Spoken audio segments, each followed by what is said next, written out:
News capital માર્કેટમાં આપનું સ્વાગત છે અને આજના પોકેટ મનીના શોમાં આજનો એક ટોપિક છે, બહુ જ ઇન્ટરેસ્ટિંગ ટોપિક છે. પોકેટ મનીના નામ ઉપરથી જ આજનો ટોપિક આપણે પોકેટ મની લઈને આવ્યા છીએ અને હું છું જાનવી જોશી. મને એક વાત કહો કે દર મહિનાની 1 તારીખે ઘરમાં કેવો માહોલ હોય? એક તરફ બાળકોના ચહેરા પર પેલી મોટી સ્માઇલ હોય, યસ કે હવે મને પોકેટ મની મળશે, અને બીજી તરફ મમ્મી પપ્પાના મનમાં ટેન્શન હોય કે આ મહિને આ લોકો પૈસા ક્યાં વાપરી નાખશે. સાચું ને? ખરે અરે પૈસા કમાવા જેટલા અઘરા છે તેનાથી જ વધારે અઘરું છે તેને સાચી જગ્યાએ વાપરવું. પણ ચિંતા ન કરો, આજે આપણે આ મની ગેમને એકદમ સરળ અને મજેદાર બનાવવા જઈ રહ્યા છીએ. અને આજે આપણા સાથે જોડાયા છે આ બાળકોને ગાઈડન્સ કરવા માટે અને ખાસ બાળકોને ખિસ્સાના ગણિતને સુપર ઇઝી બનાવવા માટે આપણા સાથે સ્ટુડિયોમાં હાજર છે મની મેઝના founder, money expert Mitali Mehta. Mitali, welcome to the show. Thank you so much જાનવીબેન, અને આપને અને તમામ દર્શકોને મારા નમસ્કાર. યસ, તો જેવી રીતના આપણે શોની શરૂઆતમાં જ વાત કરી કે આજનો આપણો ટોપિક જ પોકેટ મની છે, કે કેવી રીતના બાળકોને પૈસા મેળવવા, પછી દાદા દાદી પાસેથી હોય, મમ્મી પપ્પા પાસેથી હોય કે કશે કોઈ પણ ફેમિલી મેમ્બર્સ પાસેથી જ્યારે એમને પૈસા મળે ત્યારે એમને તાલાવાલી હોય કે હું કેવી રીતના આને યુઝ કરીશ, ક્યાં આગળ વાપરીશ. તો સૌથી પહેલા તો આપણે દર્શકોને પણ સમજાવીએ ઇઝી લેંગ્વેજમાં કે પોકેટ મની એટલે શું. જો એકદમ સિમ્પલ લેંગ્વેજમાં આપણે સમજવાનો ટ્રાય કરીએ તો પોકેટ મની એટલે પેરેન્ટ્સ પોતાના બાળકોને વાપરવા માટે આપતા થોડી એવી રકમ. યુઝ્યુઅલી બાળકો પોકેટ મની પોતાની ડે ટુ ડે એક્ટિવિટીઝમાં યુઝ કરતા હોય છે, જેમ કે સ્કૂલ કે કોલેજની કેન્ટીનમાં ખાવા પીવા માટે, કે ફ્રેન્ડ સાથે હરવા ફરવા માટે, અથવા તો એમને કોઈ બીજી નાની મોટી ઈચ્છા હોય એ પૂરી કરવા માટે. રાઈટ. તો બાળકોની તમે ઇઝી લેંગ્વેજમાં વાત કરી કે what is the pocket money. આગળ હું પૂછવા માંગીશ કે જ્યારે પેરેન્ટ્સ પોકેટ મની કયા કયા સંજોગોમાં બાળકોને આપતા હોય છે અને શા માટે બાળકોને પોકેટ મની આપવી પણ જરૂરી છે? મારા મતે પેરેન્ટ્સ બાળકોને પોકેટ મની ફક્ત ખર્ચો કરવા માટે નથી આપતા, પણ પોકેટ મની જ્યારે બાળકને આપે છે ત્યારે એનું મેનેજમેન્ટ કઈ રીતે કરવું એ શીખવાડવા માટે આપે છે. અને આ મની મેનેજમેન્ટનું એક ઇમ્પોર્ટન્ટ લેસન હોય છે, કારણ કે બાળક અહીંથી જ શીખે છે કે પૈસા ક્યાં વાપરવા, કેવી રીતે બચાવવા અને ખર્ચો કરતી વખતે કઈ કઈ વસ્તુનું ધ્યાન રાખવું. એટલે કહેવાનો મતલબ એ છે કે પેરેન્ટ્સ ફક્ત પોતાની કન્વીનિયન્સ માટે જ પોકેટ મની નથી આપતા, પણ બાળકને ફાઇનાન્શિયલી અવેર બનાવવા માટે આપે છે. અને અહીં હું એક બીજી વસ્તુ પણ એડ કરવા માંગુ છું કે દરેક ઘરની ફાઇનાન્શિયલ પરિસ્થિતિ સરખી નથી હોતી. કોઈક બાળકને 2000ની પોકેટ મની મળે છે, કોઈકને 1500 મળે છે, તો વળી કોઈક બાળક એવું હોય છે કે એને પોકેટ મની મળતી જ નથી. એટલે આવામાં એવું થાય છે કે અમુક વાર બાળકો વચ્ચે કમ્પેરિઝન થઈ જાય છે કે મારા ફ્રેન્ડ પાસે તો આટલી પોકેટ મની મળે છે તો મને કેમ આટલી જ. એટલે અહીં મારે પેરેન્ટ્સ અને બાળકો બંનેને સમજાવવું છે કે પોકેટ મનીની અમાઉન્ટની ઇમ્પોર્ટન્સના કરતાં તમે એની રકમનું કેવી રીતે પ્લાનિંગ કરો અને મેનેજ કરવાની હેબિટ પડવો એ વધારે ઇમ્પોર્ટન્ટ છે. બિલકુલ. તો બાળકોને પોકેટ મની આપવી શા માટે જરૂરી છે એના વિશે મિતાલી આપણને ગાઈડ કર્યા. મિતાલી, બાળકો જ્યારે પોકેટ મની મળતા હોય ત્યારે ખૂબ જ એક્સાઇટેડ થઈ જતા હોય છે અને એમને એ પોકેટ મનીને સ્પેન્ડ કરવાનો પણ એટલો જ ઉત્સાહ હોય છે. તો જનરલી પોકેટ મની કઈ કઈ જગ્યાએ સ્પેન્ડ થતી હોય છે? રાઈટ. યુઝ્યુઅલી પેરેન્ટ્સ જ્યારે પોતાના બાળકના હાથમાં પોકેટ મની મૂકે છે ને ત્યારે બાળકનો સૌથી પહેલો વિચાર એ જ હોય છે કે હું આને ક્યાં વાપરીશ. હું કોઈ ગિફ્ટ ખરીદું, કોઈ ગેમ ખરીદું, કે હું કઈ બીજી વસ્તુ ખરીદું. એટલે એનો સૌથી પહેલો થોટ એ જ હોય છે કે હું આને સ્પેન્ડ ક્યાં કરું. એટલે પહેલાં તો મારે પેરેન્ટ્સને પણ એક રિક્વેસ્ટ કરવી છે કે બાળકોનો જે પહેલો વિચાર છે ને સ્પેન્ડિંગનો, એને એ પ્લાન અને સ્પેન્ડ કરવાનું શીખવાડે. બીજું કે બિકોઝ પોકેટ મનીની રકમ ફિક્સ્ડ છે અને બાળકોની ઈચ્છા અનેક છે, બાળકે ના છૂટકે ચોઈસ કરતા શીખવું પડે છે. અને અહીં એ પ્રાયોરિટી નામના વર્ડની ઇમ્પોર્ટન્સ સમજે છે. પણ અગર જો હું બ્રોડર પર્સપેક્ટિવમાં વાત કરું તો યુઝ્યુઅલી બાળકોમાં 3 ટાઈપના સ્પેન્ડિંગ પેટર્ન્સ જોવા મળે છે. પહેલું છે ઇમ્પલ્સ પરચેસ, એટલે કે બાળકને કોઈ ગેમ જોઈ અને ગમી ગઈ, કંઈ કપડાં જોઈ અને ગમી ગયું, અથવા તો એ ક્યાંક જઈ રહ્યો છે, એને કંઈ જોયું અને એ એને ગમી ગયું. એટલે જોયું એટલે ગમ્યું અને ગમ્યું એટલે એ તરત જ જોઈએ. આને કહેવાય ઇમ્પલ્સ સ્પેન્ડિંગ. બીજું છે પિયર પ્રેશર સ્પેન્ડિંગ, એટલે કે દેખાદેખી કે કમ્પેરિઝનના કારણે બાળકો અમુક વાર વસ્તુઓ ખરીદી લેતા હોય છે કે મારા ફ્રેન્ડ પાસે આ ગેજેટ છે તો મારી પાસે પણ હોવું જ જોઈએ. અને ત્રીજું છે ગોલ બેઝડ સ્પેન્ડિંગ. એક એક્ઝામ્પલ આપું તો અમુક વાર બાળકને એવું થતું હોય કે ભાઈ મારી બર્થડે 3 મહિના પછી આવે છે તો મારે મારી બર્થડે માટે આ વસ્તુ ખરીદવી છે. અહીં બાળક પોતે જ એક ગોલ અટેચ કરી દે છે અને બિકોઝ એ એની જાતે એ ગોલ ડિફાઇન કરે છે ને, એ પ્લાનિંગ કરતાં આપોઆપ શીખી જાય છે. એટલે અગેન હું અહીં પેરેન્ટ્સને રિક્વેસ્ટ કરીશ કે પોતાના બાળકોને ત્રીજી કેટેગરી એટલે કે ગોલ બેઝડ સ્પેન્ડિંગ કરવા તરફ ગાઈડ કરે. કારણ કે સ્પેન્ડિંગ એવી હેબિટ છે ને કે જે નાનપણથી જ કેળવાઈ જતી હોય છે. એટલે કહેવાનો અર્થ એ છે કે તમે જ્યારે સ્પેન્ડ કરો એ પહેલાં પ્લાન કરો અને કેવી રીતે એને મેનેજ કરવું એ શીખો.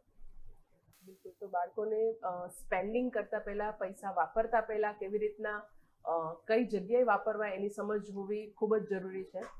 મિતાલી, આગળ હું આપને પૂછવા માંગીશ કે જેવી રીતના બાળકોને આપણે સેવિંગ કરતા શીખવ્યું કે કેવી રીતના સ્પેન્ડ કરતા શીખવ્યું, ત્યારે આપણે બાળકોને આ વસ્તુ માટે કેવી રીતના અવેર કરી શકાય કે એમને કઈ કઈ જગ્યાએ પોકેટ મનીના પૈસા સેવ કરવા જોઈએ અને કયા પર્પઝથી સેવ કરવા જોઈએ?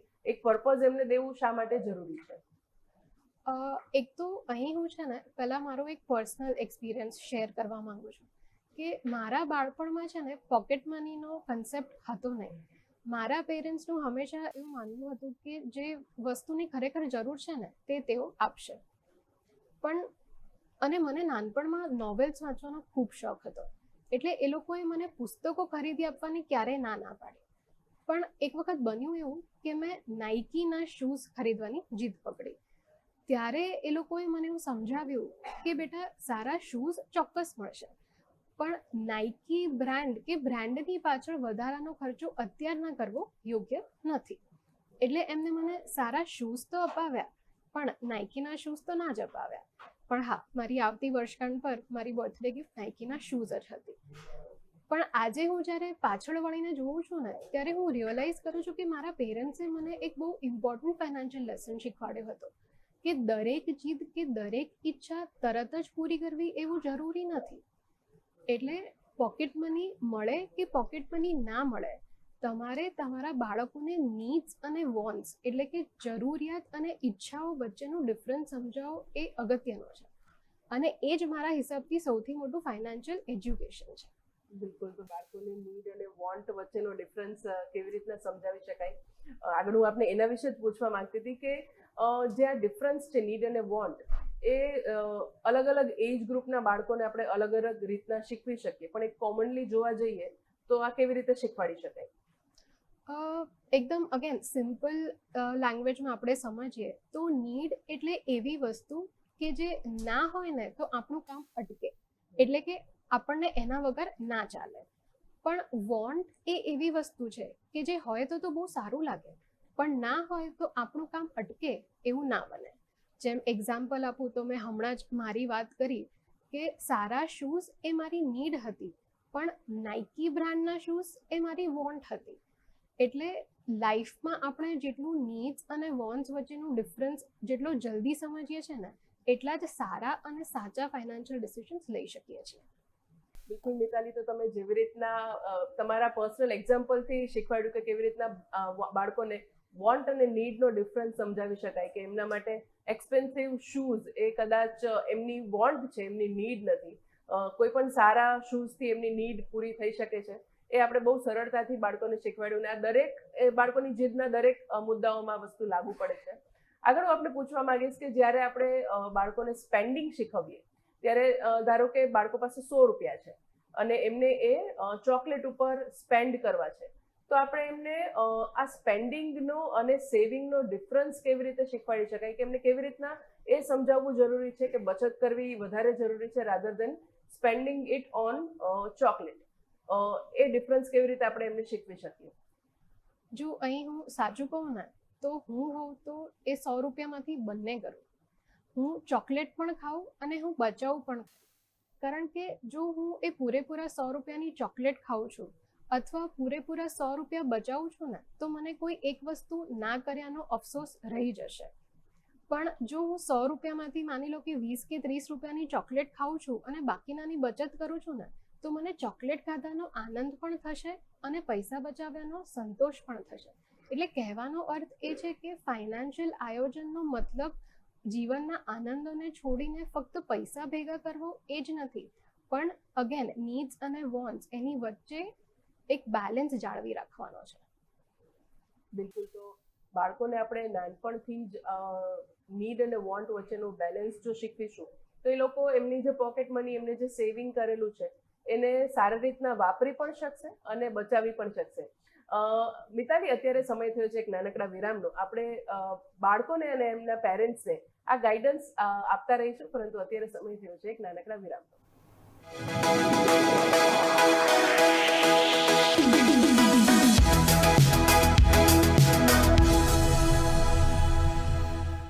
Welcome back. પોકેટ મનીમાં આપનું ફરીથી સ્વાગત છે. અને બ્રેક પર જતા પહેલા આજના ટોપિક પર આપણે ચર્ચા કરી રહ્યા હતા કે બાળકોને શા માટે પોકેટ મની દેવી જરૂરી છે, કયા એજથી પોકેટ મની આપી શકાય અને કેવી રીતના સરળતાથી આપણે વોન્ટ અને નીડનો ડિફરન્સ એમને સમજાવી શકીએ. અને દરેક ચર્ચા કરવા આજે આપણા સાથે જોડાયા છે સ્ટુડિયો પર મિતાલી મહેતા, જેઓ ફાઉન્ડર છે મની વેઝના. મિતાલી, વન્સ અગેન આપનું સ્વાગત છે આજના એપિસોડમાં. જેમ બ્રેક પર જતા પહેલા તમે અમને ઇઝી લેંગ્વેજમાં સમજાવ્યું કે કેવી રીતના તમારા પર્સનલ એક્સપિરિયન્સથી સમજાવ્યું કે વોન્ટ અને નીડનો ડિફરન્સ શું છે. આગળ હું આપને પૂછવા માંગીશ કે જ્યારે બાળકો કોઈ વસ્તુ ખરીદવાની જીદ કરે તો આપણે એમને કેવી રીતના એ વસ્તુની વર્થ સમજાવી શકાય, એની કિંમત કેવી રીતના સમજાવી શકાય કે આ વસ્તુ એમના ખરીદવા યોગ્ય છે કે માત્ર એમની જીદ છે? આ તમે એક બહુ ઇમ્પોર્ટન્ટ ક્વેશ્ચન પૂછ્યો છે અને આનો એક બહુ સિમ્પલ આન્સર છે કે જ્યારે બી બાળકને કોઈ વસ્તુ ખરીદવાની ઈચ્છા થાય ને, ત્યારે એઝ અ પેરેન્ટ તમે એને 3 વસ્તુ જરૂર પૂછો. એક, કે શું તને આ વસ્તુની ખરેખર જરૂર છે?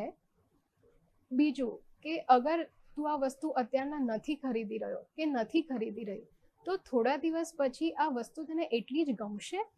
અને ત્રીજું, શું ખરેખર આ તારા પોકેટ મનીના પૈસાને સ્પેન્ડ કરવાને વર્થ છે?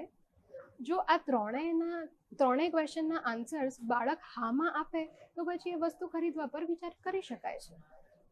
બિલકુલ. તો બાળકોને જ આપણે પૂછીએ કે એમને ડિસાઈડ કરવા દઈએ કે એમનું શું મંતવ્ય છે આ વસ્તુના વર્થ ઉપર, અને પછી એઝ અ પેરેન્ટ્સ તમે બાળકોને ગાઈડન્સ આપી શકો ઓફકોર્સ કે આ વસ્તુનું વર્થ ખરેખર એમના દ્રષ્ટિએ સાચું છે કે ખોટું. આગળ હું પૂછવા માંગીશ કે જ્યારે તમે પોતાના એક્ઝામ્પલની વાત કરી રહ્યા છો ત્યારે શું તમારા બાળપણમાં એવું કંઈ બન્યું છે કે તમે કોઈ વસ્તુ એવી ખરીદી હોય અને પછી તમને એના ઉપર અફસોસ થયો હોય કે આ વસ્તુ મેં શા માટે ખરીદી, કે શા માટે મેં આના માટે જીદ કરી આટલી બધી અને આ વસ્તુ હવે કોઈ યુઝની નથી? એવું કોઈ એક્ઝામ્પલથી તમે આ વસ્તુનો ઇમ્પોર્ટન્સ સમજાવી શકો? હા, ઘણી વખત આવું બને છે અને મને એવું લાગે છે ફક્ત મારી સાથે નહીં, આપણા બધા સાથે આવું બનતું હોય છે કે ક્યારેક આપણે કોઈ એવી વસ્તુ ખરીદી લઈએ છીએ કે થોડા દિવસ પછી આપણને એવો વિચાર આવે છે કે આ વસ્તુની ખરેખર જરૂર હતી ખરી? એટલે એક કોમન એક્ઝામ્પલ આપીએ તો અમુક વાર આપણે, એટલે સ્પેશિયલી મારો પર્સનલ એક્સપિરિયન્સ આપું તો મને સ્ટેશનરીનો બહુ શોખ છે. એટલે હું જ્યારે બી સ્ટેશનરીની દુકાનમાં જાઉં ને ત્યારે ઘણી બધી વસ્તુઓ એમ જ ખરીદી આવું, ભલે ને પછી મારી પાસે ઘરે બીજી ઢગલો પડી હોય. એટલે આ એ મારી આદત છે કે ઇમ્પલ્સ સ્પેન્ડિંગ, જેમ મેં આગળ વાત કરી એમ, કે દુકાનમાં ગયા, કંઈ ગમ્યું, કંઈ જોયું એટલે ખરીદી લીધું. અને આ વસ્તુ અગેન ઘણા બધા સાથે થતી હોય છે.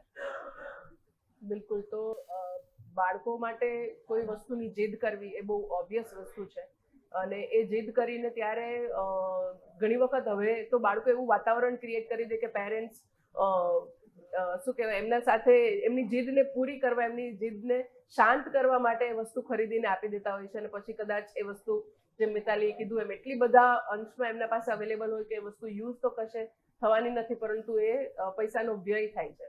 આપણે જ્યારે પૈસાના વ્યયની વાત કરી ત્યારે પૈસાનું મહત્વ સમજાવવું પણ એટલું જ જરૂરી છે અને આપણે આજે પોકેટ મનીમાં એ જ ડિસ્કશન કરી રહ્યા છીએ. તો બાળકોને સેવિંગ શીખવાડવું કયા એજથી આઈડિયલી આપણે એમને શીખવી શકાય અને શા માટે એ અર્લી એજમાં જ શીખવવું જરૂરી છે, એના વિશે અમને માહિતી આપો. સેવિંગ્સ કરવું યુઝ્યુઅલી બાળકને જ્યારથી પોકેટ મની આપો છો ને ત્યારથી જ શીખવવું જોઈએ. અને સેવિંગ્સ કરવું એટલા માટે જરૂરી છે કારણ કે દરેક મહિનો સેમ નથી હોતો. કોઈક મહિનામાં વધારે ખર્ચો થાય છે તો કોઈક મહિનામાં ઓછો ખર્ચો થાય છે. હવે આપણે બાળકનું જ એક્ઝામ્પલ લઈએ તો બાળકને મહિનાની પોકેટ મની ફિક્સ્ડ મળે છે. હવે માની લો કે આ મહિનામાં એને એના ફ્રેન્ડ સાથે પિક્ચર જોવા પણ જવું છે, એને કોઈ ગેમ ગમી છે એને ખરીદવી પણ છે, અને એના રૂટીનના કેન્ટીનના ખાવા પીવાના ખર્ચા તો ચાલુ જ છે. હવે બાળક માટે આ બધી જ વસ્તુ એક જ મહિનાની પોકેટ મનીમાંથી કરવી અઘરી પડી શકે છે. એટલે આવામાં એની પાસે બે ચોઇસીસ છે. એક કે ક્યાં તો એ આમાંથી કોઈ એક વસ્તુ એના આવતા મહિનાની પોકેટ મની પર શિફ્ટ કરે, અથવા બીજું કે જો એને આગળ તેની પોકેટ મનીમાંથી પૈસા બચાવ્યા હોત ને તો એ પોકેટ મની એને આજે કદાચ કામમાં આવી હોત. અને એટલે જ આપણે એમ કહીએ ને કે સેવિંગ્સ કરવું એટલે ફક્ત પૈસા ભેગા કરવા એવું નથી, પણ જ્યારે ખરેખર તમને પૈસાની ખોટ ચાલે છે ને ત્યારે આ બચાવેલા પૈસા જ તમને કામમાં આવે છે. બિલકુલ. તો શા માટે પૈસા બચાવવા જરૂરી છે અને કયા સમયમાં પૈસા ઉપયોગી થઈ શકે એ પણ જો આપણે બાળકોને નાનપણથી શીખવી શકીએ તો એટલું જ એમના માટે એ સારું ઘડતર બની શકે. બાળકોને આપણે પૈસા બચાવવાની તો વાત કરી, પરંતુ પૈસા બચાવવા માટે એમને ધ્યેય દેવો, એક ગોલ દેવો પણ એટલો જ જરૂરી છે. એના વિશે તમારું શું કહેવું છે? બિલકુલ. તમે જ્યારે બાળકના હાથમાં પોકેટ મની મૂકો છો ને તો જેમ મેં પહેલાં વાત કરી એમ કે એનો વિચાર પહેલો એવો જ હોય છે કે હું આ પૈસા ક્યાં વાપરું. પણ અમુક વખત ખરેખર એવું પણ બને કે બાળકને ખ્યાલ નથી આવતો કે એને આ પૈસા વાપરવા ક્યાં. એવી વખતે પેરેન્ટ્સે બાળકને ગાઈડ કરવું જોઈએ. એને નાના નાના પ્રશ્નો પૂછવા જોઈએ કે તને આ પોકેટ મનીમાંથી કોઈ ગેમ જોઈએ છે, તને કોઈ બુક ખરીદવી છે, તને કોઈ ફ્રેન્ડ સાથે પિક્ચર જોવા જવું છે. એટલે જ્યારે બાળક પોતે વિચારી ના શકતું હોય ને ત્યારે પેરેન્ટ્સે એને એન્કરેજ કરવું જોઈએ વિચારવા માટે, કારણ કે આ એજથી ફાઇનાન્શિયલ થિંકિંગ ડેવલપ થાય છે. પણ યાદ રહે કે પેરેન્ટ્સે એમનું ડિસિઝન બાળક પર થોપવાનું નથી, એને ખાલી વિચારવા બદલ ગાઈડ કરવાનું છે. બિલકુલ. તો પેરેન્ટ્સે બાળકોને જ્યારે દરેક વસ્તુ શીખવી રહ્યા છે ત્યારે એમને એ સમજ કેળવવી પણ એટલી જ જરૂરી છે કે એ લોકો જે વસ્તુ જે ગોલ માટે સેવ કરી રહ્યા છે એ ગોલ કેટલો જરૂરી છે, અને અમુક ડિસિઝન પાવર જો બાળપણથી બાળકોને મળે તો એ કદાચ ભવિષ્યમાં પણ સારા ડિસિઝન લેતા થઈ શકે. મિતાલી, આગળ હું આપણે પૂછવા માંગીશ કે જ્યારે આપણે પોકેટ મનીના સેવિંગની વાત કરીએ છીએ ત્યારે આઈડિયલી પોકેટ મનીમાં કેટલું અમાઉન્ટ બાળકે સેવ કરવું જોઈએ જેથી કરીને એમને એમના ફ્યુચરની વાત કરીએ તો એમના મની એલોકેશનની પણ સમજણ બાળપણથી મળે. આપણે જોઈએ ને તો ફાઇનાન્સમાં એક ઇમ્પોર્ટન્ટ થંબ રૂલ છે, રૂલ ઓફ 50, 30 અને 20. એટલે કે તમારી મહિનાની જેટલી બી આવક હોય ને એના 50% તમે નીડ્સ માટે વાપરો, 30% તમે વોન્ટ્સ માટે વાપરો અને 20%ની બચત કરો. પણ આ રૂલ કદાચ બાળકોને સમજાવવો કોમ્પ્લિકેટેડ થઈ શકે છે, એટલે બાળકો માટે આપણે આ ફોર્મ્યુલા થોડી સિમ્પ્લિફાય કરીએ અને 100માંથી 20 એટલે કે તમને જે બી પોકેટ મની મળે છે ને એના 20%ની બચત કરો. બાકીના તમે ગિલ્ટ ફ્રી થઈને વાપરી શકો છો. એટલે દાખલા તરીકે અગર બાળકને 1000 રૂપિયાની પોકેટ મની મળે છે તો 200 રૂપિયા એને બચત કરવી જોઈએ. બાકીના 800 એ એની જે બી નાની મોટી ઈચ્છાઓ છે એ પૂરી કરવા માટે વાપરી શકે છે. બિલકુલ. તો આ જે ડિફરન્સ છે અલગ અલગ અમાઉન્ટનો, નીડમાં તમારે ક્યારે સ્પેન્ડ કરવા જોઈએ, કેટલી અમાઉન્ટ, કેટલા અમાઉન્ટ તમારે બચત માટે રાખવા જોઈએ, એ દરેક વસ્તુ બાળકોને નાનપણથી શીખવીએ તો એમના ઘડતરમાં એ ખૂબ જ ઉપયોગી થઈ શકે. અને જ્યારે મોટા થાય અને પોતાનું ઇન્ડિવિજ્યુઅલી ફાઇનાન્શિયલ પ્લાનિંગ કરતા થાય ત્યારે જો બાળપણથી જ આ આદત એમને કેળવાયેલી હશે તો એ કદાચ સારી રીતના આ વસ્તુ કરી શકશે. મિતાલી, આગળ હું આપણે પૂછવા માંગીશ કે આપણે જ્યારે સેવિંગની વાત કરીએ છીએ, બાળકોને બચત કરતા શીખવવાની વાત કરીએ છીએ ત્યારે આપણે એમને સેવિંગ ક્યાં રાખવું જોઈએ એ આપણે કેવી રીતે શીખવાડી શકાય? હું અહીં એવું સજેસ્ટ કરીશ કે અગર બાળક નાનું હોય ને તો એને પિગી બેંક એટલે કે ગુલ્લક લાવીને આપો, અને બને ને તો એ પિગી બેંક ટ્રાન્સપેરન્ટ રાખો. ટ્રાન્સપેરન્ટ રાખવા પાછળનો હેતુ એ છે કે બાળક જેટલું વધારે એનું સેવિંગ્સ વધતું જોશે ને એટલું જ વધારે એ સેવિંગ્સ કરવા માટે મોટિવેટેડ પણ રહેશે, અને જેમ જેમ એની પિગી બેંક ફૂલ થશે ને એનામાં કોન્ફિડન્સ બી વધતો જશે. અને જ્યારે બાળક થોડું મોટું થાય પછી એને બેંકમાં એનું સેવિંગ્સ એકાઉન્ટ ખોલાવી શકાય છે. કારણ કે અહીં શું થશે કે એને ઇન્ટરેસ્ટ નામના બીજા એક ફાઇનાન્શિયલ કોમ્પોનન્ટ વિશે નોલેજ મળશે. કારણ કે આપણે જ્યારે પૈસા સેવિંગ્સ એકાઉન્ટમાં મૂકીએ છીએ ત્યારે પૈસા ફક્ત પડી નથી રહેતા, એ વધે છે, કારણ કે એ પૈસા પર એમને ઇન્ટરેસ્ટ મળે છે. બિલકુલ. તો બાળકોને આજે ટ્રાન્સપરન્ટ પિગી બેંકનો કોન્સેપ્ટ છે એ ખરેખર ઉપયોગી થાય જ્યારે આપણા માટે પણ એ જ વસ્તુ લાગુ પડે છે કે જ્યારે આપણને સામે કાંઈ વસ્તુ દેખાતી હોય ત્યારે આપણે એ વસ્તુને અચીવ કરવા માટે વધારે સ્પીડમાં દોડતા હોઈએ છીએ. તો એ જ વસ્તુ બાળકોના કેસમાં પણ લાગુ પડે છે કે જ્યારે એમને દેખાય છે કે એમની બચત કેટલી વધી રહી છે ત્યારે વધારે ઉત્સાહથી એમાં પૈસા ભેગા કરશે rather than spending on other things. Mitali, આગળ હું આપણે પૂછવા માંગીશ કે આપણે બાળકોને જ્યારે બચત શીખવીએ છીએ, સેવિંગ શીખવીએ છીએ, તો એમને કેવા પ્રકારના ગોલ્સ સેટ કરવાનું શીખવી શકાય કે જેથી કરીને એમની જે તમે અગાઉ વાત કરી કે સેવિંગ, સ્પેન્ડિંગ અને જે અધર એલિમેન્ટ્સ છે આપણા ફાઇનાન્શિયલ પ્લાનિંગના એ શીખવી શકાય. તો આપણે સેવિંગના ગોલ કેવી રીતના સેટ થઈ શકે આમાં? સેવિંગના ગોલ એવી રીતે થઈ શકે સેટ કે જેમ આપણે આગળ વાત કરી કે બાળકને ઘણી બધી ઈચ્છાઓ હોય છે પણ પોકેટ મની લિમિટેડ હોય છે. એટલે મારું માનવું છે કે પેરેન્ટ્સે બાળકને પોતે એન્કરેજ કરવું જોઈએ કે તું એક વિશ લિસ્ટ બનાવ, તને શું શું જોઈએ છે એ લિસ્ટમાં લખતો જા. અને જ્યારે મહિનાના બિગિનિંગમાં પોકેટ મની આવે છે ત્યારે એ વિશ લિસ્ટમાંથી એને કઈ કઈ વસ્તુઓ જોઈએ છે ને એ એને અચીવ કરવા માટે એ ટ્રાય કરે, એ બચત કરી શકે એની પોકેટ મનીમાંથી એ વસ્તુને હાસિલ કરવા માટે. બિલકુલ. તો બાળકોને વિશ લિસ્ટ બનાવી અને એમના સેવિંગ ગોલ્સને એ વધારે સરળતાથી સમજી શકશે અને એના ઉપર અચીવ કરવા માટે પણ એ લોકો દોડતા થઈ જશે એવું કહી શકાય. આગળ હું આપણે પૂછવા માંગીશ કે જ્યારે આપણે બાળકોની વસ્તુઓની વાત કરતા હોય ત્યારે એઝ અ પેરેન્ટ્સ પણ ઘણા બધા લોકો એવું ઈચ્છતા હોય છે કે આ એક્સપેન્સિવ વસ્તુ છે, મતલબ મારા બાળક માટે બેસ્ટ છે, અને સમવેર જે પેરેન્ટ્સની હેબિટ્સ હોય છે, જે એ લોકો બિહેવ કરે છે, એ જ વસ્તુ બાળકમાં પણ ટ્રાન્સફર થાય છે અને એક સમય પછી બાળક પણ એ જ વસ્તુની જીદ કરે છે કે ના, મને સસ્તી વસ્તુ નહીં, મને એક્સપેન્સિવ વસ્તુ જ જોઈએ છે. તો હંમેશા એક્સપેન્સિવ વસ્તુ એ શું બેસ્ટ ચોઇસ જ હોય કે આપનું શું કહેવું છે એના ઉપર? ના, બિલકુલ નહીં. અને સારું થયું કે તમે આ પ્રશ્ન પૂછ્યો, કારણ કે મને આ ગેરસમજ દૂર કરવી છે કે જે તમે જેમ કહ્યું કે બાળકોને એવું હોય છે અને ઇવન મોટાઓને પણ હોય છે કે મોંઘી વસ્તુ એ જ સારી વસ્તુ, પણ એવું બિલકુલ નથી હોતું. આજે આપણે એક એક્ઝામ્પલ લઈએ બાળકો માટે, તો એક 20 રૂપિયાની પેન કદાચ 5-6 મહિના ચાલે છે, પણ એવું પણ બને કે 200 રૂપિયાની પેન 2 મહિનામાં પૂરી થઈ જાય. તો આમાં વેલ્યુ ફોર મની શું? એટલે મારે પેરેન્ટ્સને રિક્વેસ્ટ કરવી છે કે બાળકોને ફક્ત પ્રાઇસ ટેગ જોતા ના કરે, પણ વેલ્યુ ફોર મની સમજાવે. અને અહીં મોટાઓ પણ જેમ તમે કહ્યું એમ આ જ ભૂલ કરતા હોય છે કે વસ્તુની જરૂરિયાતને જોયા કરતા બ્રાન્ડના નામની પાછળ વધુ ભાગતા હોય છે. બિલકુલ. તો આજે હ્યુમન બિહેવિયર છે એ માત્ર બાળકોમાં જ નહીં, બધા મોટા લોકોમાં પણ ઘણા બધામાં જોવા મળે છે કે એક્સપેન્સિવ વસ્તુ મતલબ બેસ્ટ છે એ વસ્તુ જરૂરી નથી દરેક કેસમાં. કારણ કે ઘણા બધા કેસમાં એવું હોય છે કે વ્હાઇટ લેબલિંગ થઈને વસ્તુઓ માર્કેટમાં આવતી હોય છે ત્યારે જે ઓરિજિનલ એની એમઆરપી હોય એના કરતાં તમને કદાચ 10-15 ગણી મોંઘી બની અને વસ્તુ તમારા સુધી પહોંચતી હોય છે અને કદાચ એ જ વસ્તુ સસ્તા ભાવમાં પણ તમને સારી વસ્તુ મળી શકે છે. મિતાલી, આજે તમે બાળકોને જે આટલું સરસ ઇન્ટરેસ્ટિંગ ટોપિક પર ડિસ્કશન કરી છે કે શા માટે પોકેટ મની જરૂરી છે, શા માટે બાળકોને અને એમના પેરેન્ટ્સને પોકેટ મની સમજવી જોઈએ, અને પોકેટ મનીની જે ભૂલભુલવણી છે એ તમે એકદમ સરળતાથી અમને આજે સમજાવી છે પેરેન્ટ્સને અને કિડ્સને. એના માટે આપનો ખૂબ ખૂબ આભાર અમારા સાથે આ ચર્ચા કરવા માટે અને આટલી સરળતાથી આ વસ્તુ સમજાવવા બદલ.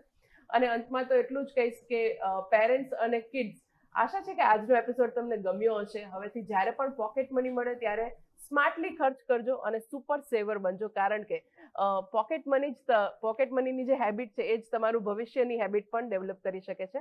હાલના એપિસોડમાં બસ આટલું જ, પરંતુ વધુ સમાચારો માટે અમારા સાથે જોડાયેલા રહો. નમસ્કાર.